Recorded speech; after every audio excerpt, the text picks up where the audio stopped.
When the Haunted Mansion was being developed, many of the Imagineers didn't have many clues as to how to design a Gothic experience.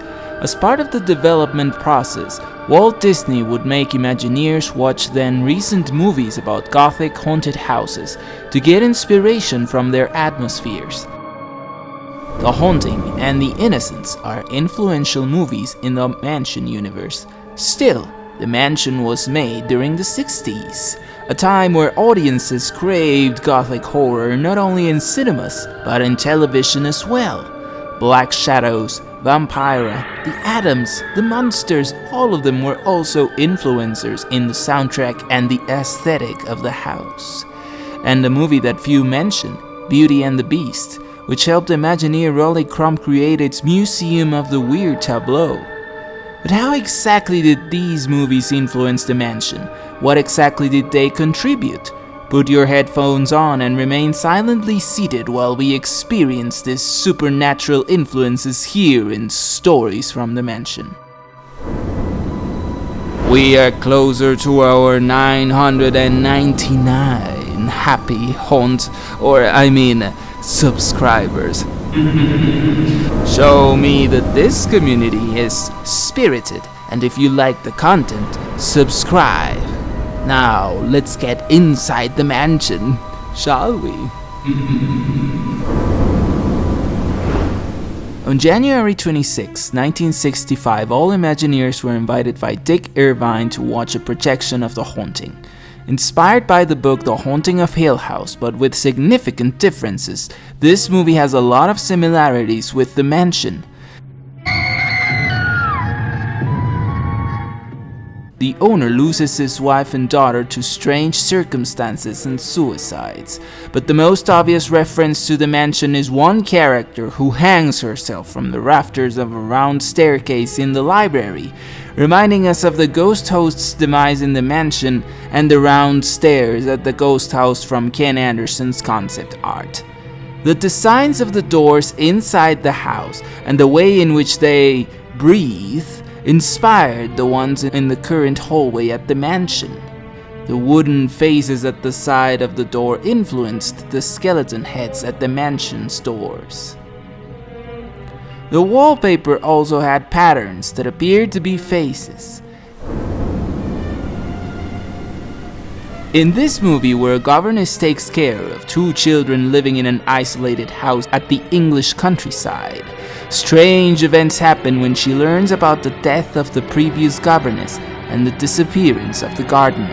In one scene, she walks through a haunting hallway where doors thump and strange sounds are heard, a clear inspiration for the corridor of doors.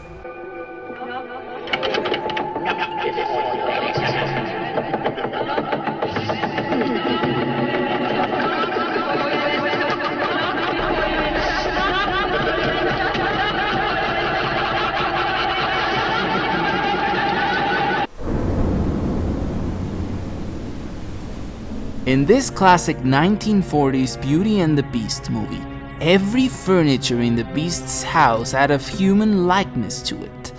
Busts that followed guests as they walked, chandeliers with arms and hands, and statues that come to life. This movie influenced the anthropomorphical furniture of the Haunted Mansion, including the Follow You busts.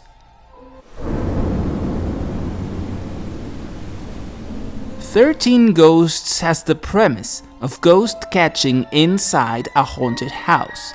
The idea of capturing ghosts from all over the world and having them in one house was the inspiration for the Haunted Mansion's argument for having 999 ghosts from different time periods.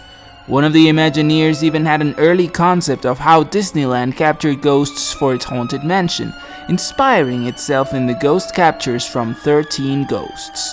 The 999 number is also a direct inspiration from 13 Ghosts, where each ghost had a number. Mark Davies even got inspiration from ghost number 10, a ghost of a lady that hung herself. He also inspired himself from a lion tamer ghost and made it into the concept art. Also, If you listen at the 13 Ghosts trailer, you'll hear the very familiar voice of Paul Frees 9 years before the Haunted Mansion even opened its doors, with a similar tone to that which he would use in the Haunted Mansion. Listen to William Castle, whom the Saturday Evening Post calls the master of movie horror. Ken Anderson's original house had a foyer with circular stairs that were inspired in the Windward house from The Uninvited. In this Italian horror film from 1964, the protagonist looks at the balcony where ghosts are dancing to a waltz. Looks familiar?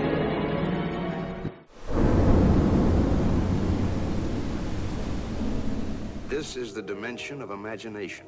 It is an area which we call the Twilight Zone.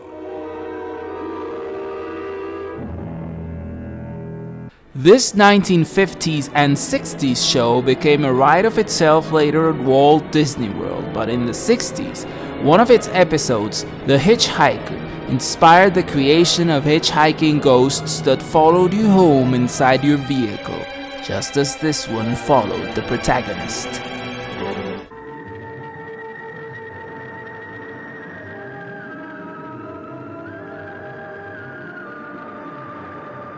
This famous TV series from the 60s, during one of its 1968 episodes, inspired the creation of the April-December portrait. The TV episode had a portrait of Josette changing into a monster, while the mansion had Miss April changing into an old hag.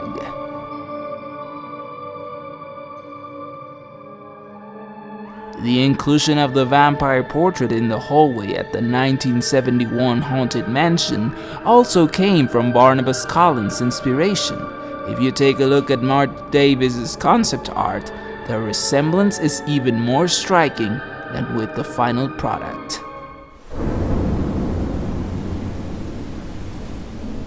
The Hatbox Ghost is a mysterious character. He appeared and disappeared from the mansion in a matter of weeks, and at the beginning, nobody knew who he was supposed to be or where he came from.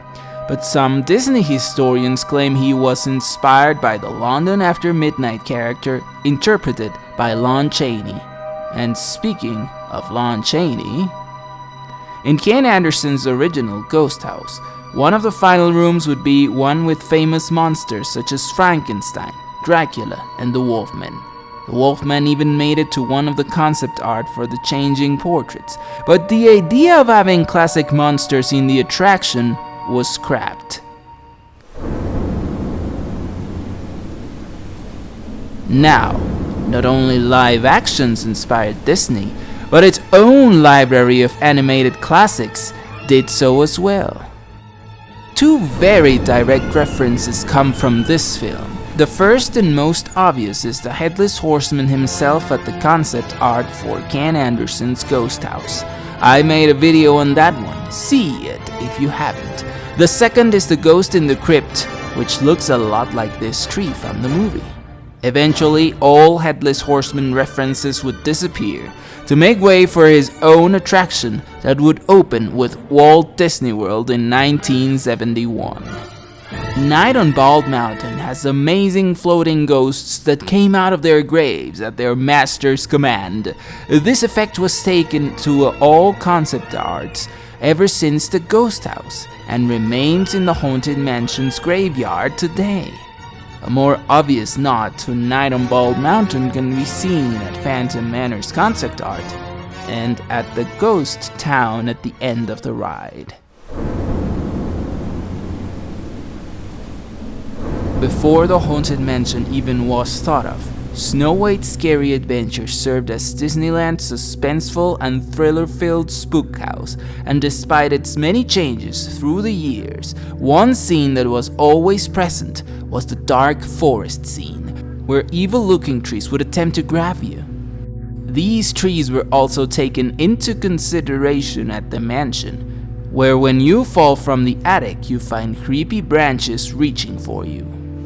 So, which other movies do you think inspired The Mansion? Leave them at the comment section. That has been all for now, but rest in peace, and I'll see you all a little later.